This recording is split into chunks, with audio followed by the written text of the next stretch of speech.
Educação da cidade de Blumenau. Neste momento, convidamos para fazer uso da palavra o pastor Flávio Paier, da Comunidade Evangélica Centro.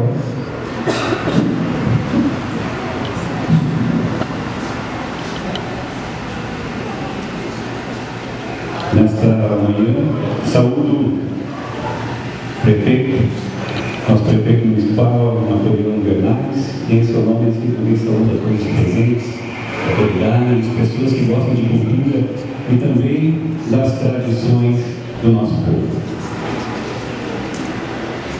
Quando falamos de imigração, nós falamos de malas. Nós falamos de mudança, nós falamos...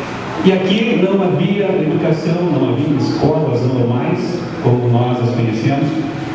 Então, dentro desse núcleo, tiravam algumas pessoas que já eram letradas, porque em sua vida para cá, eles sabiam que as pessoas deveriam estudar até quando terminavam o catecismo, quando era momento de confirmação. Ou seja, dos 5 aos 14 anos, todos os jovens deveriam aprender a ler, a escrever e a cantar.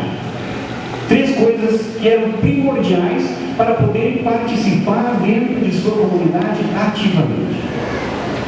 Com isso, surgiram as primeiras professoras, que nada mais eram pessoas dentro da própria comunidade que já tinham educação, e elas então eram responsáveis pela educação dos filhos.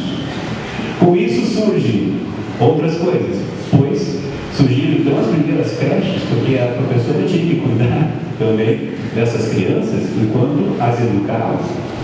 Era o momento em que a família se dedicava e auxiliava na educação, na formação dessa professora, que era tirada a partir dos seus dons dentro de sua comunidade. Por isso também no seio da família alemã é importante o desenvolvimento dos dons específicos de cada um.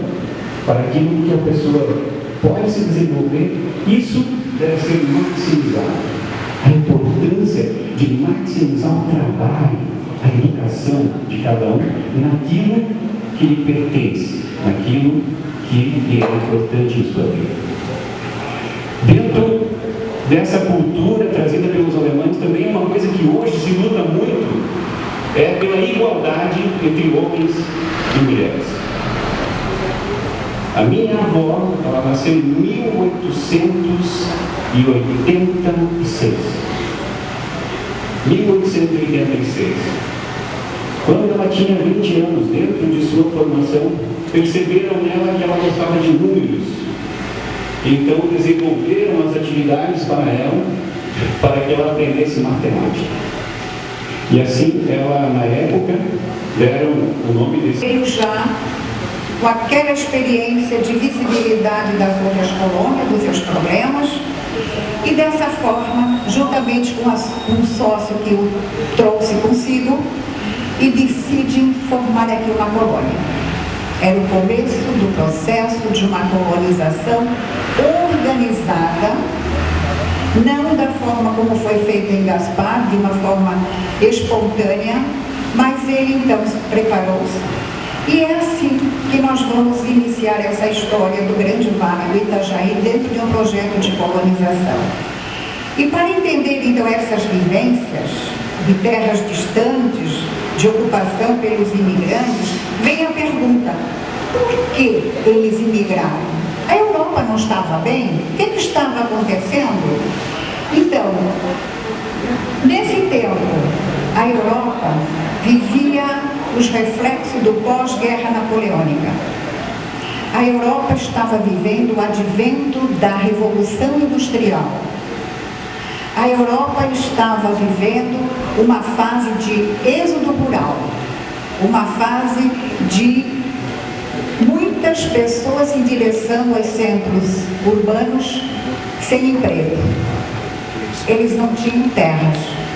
E o Brasil, nesse tempo, estava acenando no exterior, através dos seus agentes imigratórios, promessas para que viessem núcleos imigratórios para o Brasil. Também havia vestígios naquela época de regimes feudais. Os imigrantes que vieram aqui não tinham suas terras, porque eles eram meeiros de outros grandes proprietários.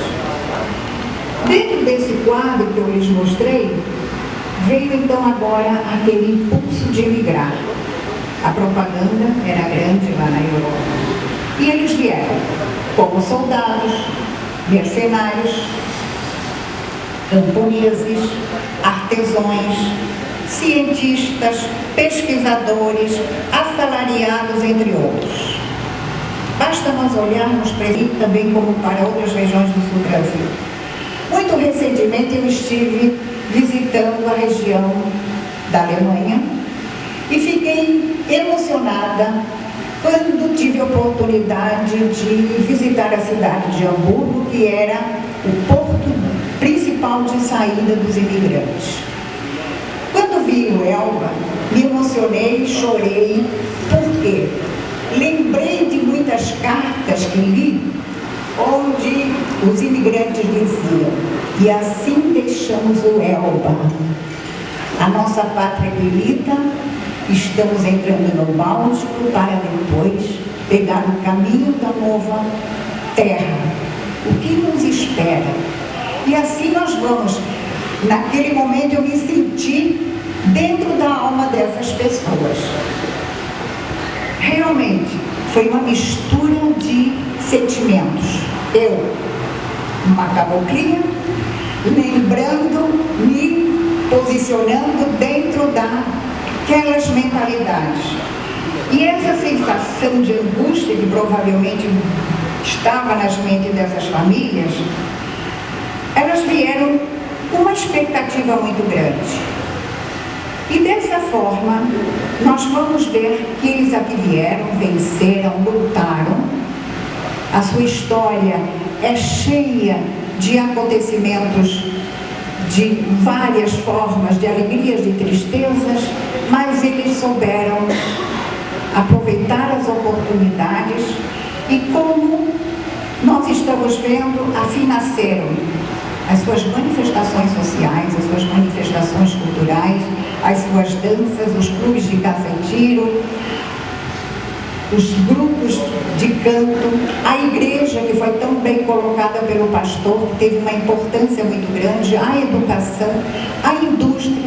Nós falamos em colonos, colonizadores, mas na realidade, estes imigrantes que vieram para o sul do Brasil eram artesãos, eram profissionais que deixaram uma marca muito grande que hoje está presente no nosso Brasil, em todas as formas, na indústria, no comércio, nessa miscigenação de raças que nós temos no nosso país.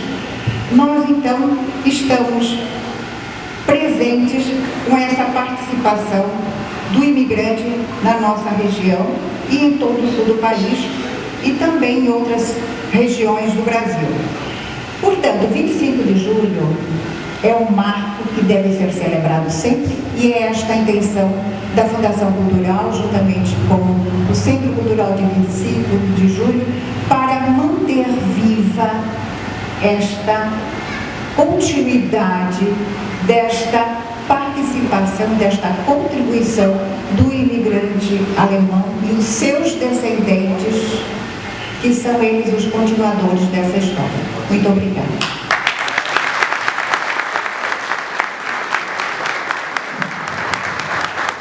Agora convidamos para fazer uso da palavra o excelentíssimo prefeito Napoleão Bernardes.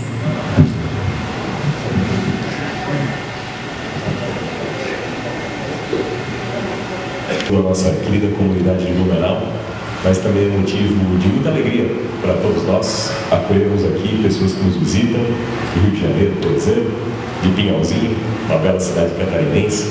Sintam-se todos absolutamente acolhidos e essa talvez seja a tônica da reflexão do dia, o acolhimento. Nós nos orgulhamos muito da nossa história, da nossa origem, até porque recebemos de nossos antepassados a carteira de valores e de princípios que são presentes na nossa comunidade até os dias de hoje.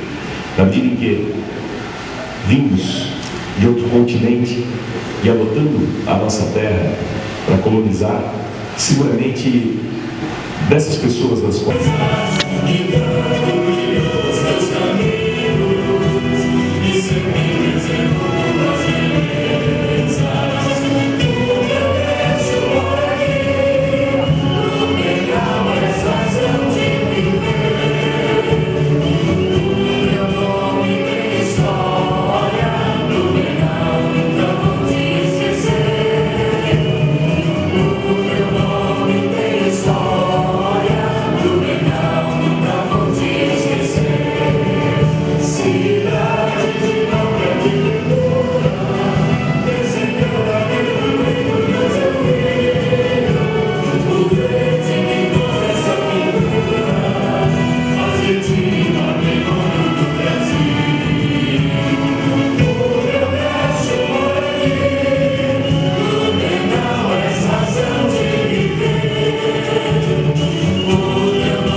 Neste momento, convidamos